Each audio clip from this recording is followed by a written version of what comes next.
Shayna Sternstein. I'm the Director of Recruiting for all of Classified Ventures that covers Cars.com Apartment. I think it went really well. We were very impressed with everyone's questions today. We were very impressed with the whole process, and again, I think coming in and being very thoughtful about questions for our managers is great. I think it was also impressive that everyone took notes, because that's a really great skill to have too. You know, basically I think it's important to have interview skills.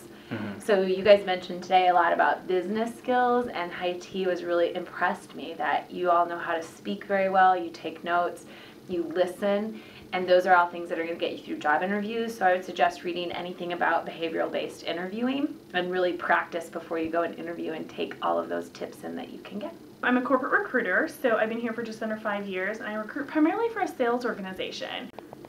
Trisha, Doug, thank you again for taking the time to host us here at IC Stars. You guys are absolutely amazing. You're hospitable and excellent mentors, as we shadowed here. Absolutely. So I just real quick wanted to get your reflection on the entire day and see how you enjoyed the whole process.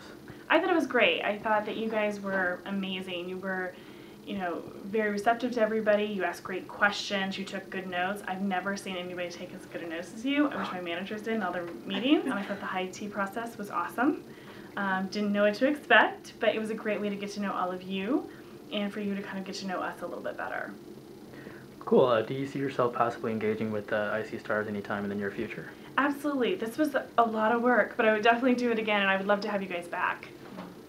Cool. And one of the great questions we always ask our C-level leaders is any recommended readings that you guys would have in mind for us?